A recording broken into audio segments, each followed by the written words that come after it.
چیز کے لیے قرآن کے اندر غور کرو، اور غور کرنے والوں نے دنیا میں قرآن سے ہر کچھ پایا ہے۔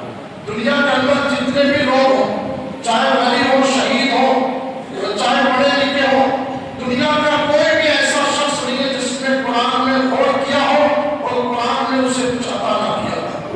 عالموں نے قرآن میں غور کیا تو مسئلے مسائل بتانا سیکھ گئے، بہتروں نے قرآن میں غور کرنا شروع کیا تو زمین اور آسمان کے اندر کون سی بیماری کا کیا علاج ہے یہ علاج سیکھ گئے۔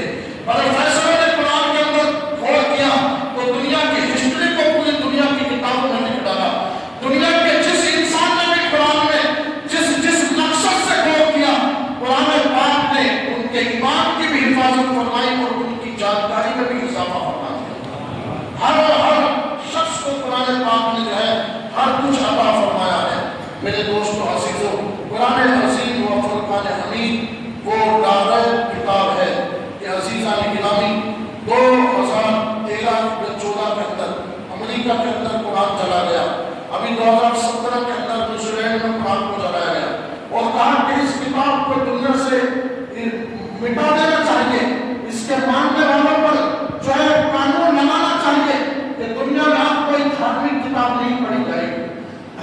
لیکن آپ دیکھیں، دنیا میں دیکھا ہم آپ نے کاغذوں پہ لکھے ہوئے لفظوں کو آپ مٹا سکتے ہیں، لیکن حافظ قرآن میں جو قرآن سینے میں جا سکتا ہے اس کو کون مٹا سکتا ہے؟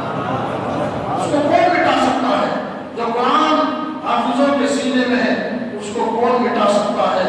اور قرآن کی یہ شان ہے، جتنے لوگوں نے رمضان میں قرآن سنا، اللہ کی قسم آج وہ اتنی نیکیاں کما چکے ہیں، اتنی نیکیاں کما چکے ہیں کہ دنیا میں کسی بھی عمل میں اتنی نیکیوں کا ثواب نہیں ہے۔ آپ ساری زندگی زکات خیرات خرچ کرتے رہیے، اتنا ثواب نہیں۔ حج آپ ہر سال کرتے رہیے، اتنا ثواب نہیں ہے۔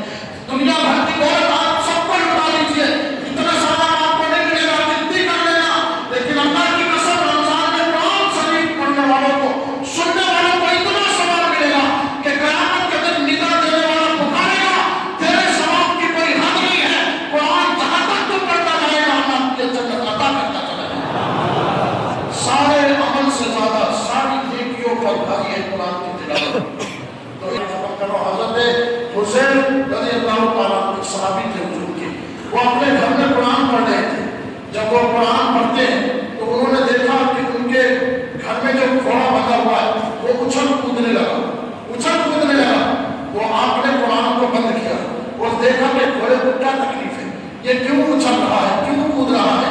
پھر دیکھا کہ گھوڑے کو کوئی دقت نہیں، کوئی تکلیف نہیں ہے، یوں ہی گھوڑا مستی کر رہا ہے، لیکن آپ نے جیسے قرآن بند کیا گھوڑا سیدھا کھڑا ہو گیا۔ پھر آپ نے تھوڑی دیر بعد قرآن پڑھنا شروع کیا تو واپس سے گھوڑا اچھلنے لگا، کودنے لگا۔